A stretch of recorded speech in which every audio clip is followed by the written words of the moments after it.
Human headline: Conor McGregor has had a particularly busy 24 hours. It all began with an appearance on The Tonight Show with Jimmy Fallon, where MMA's biggest name announced he was in negotiations for a fight at UFC 239 in July. But only a few hours later, he sent a tweet announcing once again that he was retiring from MMA. Hey guys, quick announcement. I've decided to retire from the sport formerly known as mixed martial art today, the tweet read. I wish all my old colleagues well going forward in competition. Reaction was both swift and skeptical, as many remember an almost identical situation in 2016, when negotiations around the Nate Diaz rematch stalled. But UFC President Dana White seemed to treat it as legitimate, telling press, "It totally makes sense. If I was him, I would retire too. He's retiring from fighting, not from working. I am so happy for him, and I look forward to seeing him be as successful outside of the octagon as he was in it." But only hours after that, the New York Times named McGregor as the unnamed Irish sports star that Dublin police had been investigating for sexual assault since December last year. Conor has not been charged with anything at this stage, and his identity has been kept out of the press due to EU privacy laws.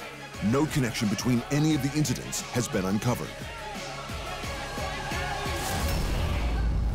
In the cage, it was another UFC card, another shock knockout this weekend. Anthony Showtime Pettis absolutely starched his much-favored opponent, Stephen Wonderboy Thompson, in the main event of UFC Fight Night 148 in Nashville. Coming up to welterweight for the first time in his career, Showtime had his nose broken early and was struggling with the awkward Thompson. But deep into the second, Pettis launched a Superman punch that force-quit Wonderboy for the win.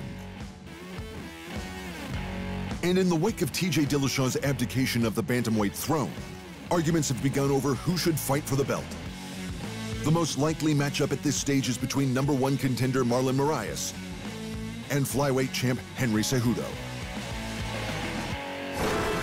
To the boxing, and Tyson Fury has announced the fight he opted for over the proposed Deontay Wilder rematch. Instead of the WBC champ, Fury will be facing German prospect Tom Schwarz on June 15th. Schwarz is an undefeated 24-year-old whose career to date has been almost exclusively in his home country. At 197 centimeters, he gives up a significant height advantage to long, tall Fury, and his 67% knockout ratio is low for the division. Fellow heavyweight Dylan White summed up the fight with the statement that Tom Schwarz a joke. Tom Schwarz is nowhere near Fury's level.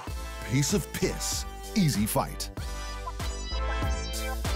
The fight will be the third by one of the big three heavyweights in a month, with Deontay Wilder fighting Dominic Breazeale on June 18th, and Anthony Joshua meeting Jarrell Miller on June 1st. The real fight will be behind the scenes to see whose management team can make a deal with whose for a mega championship pay-per-view at the end of the year, and who will be left out in the cold. And controversial president of the Amateur International Boxing Association, Gaffer Rakhimov, has stepped aside from the position while an investigation by the International Olympic Organization runs its course.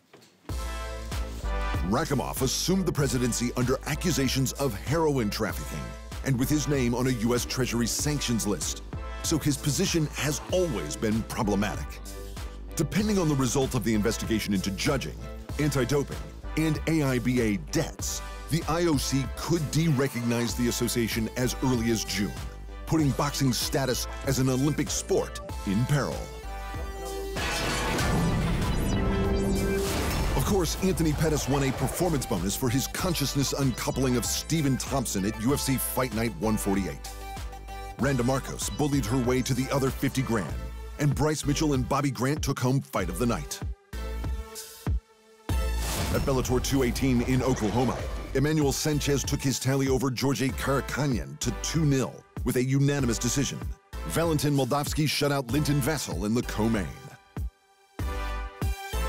And in the boxing, Charlie Edwards retained his WBC title with an utterly dominant performance over Angel Moreno, taking the decision 120-107 on all three cards. Thanks for watching, and remember, If you want more fight sports in your life, just hit the subscribe button.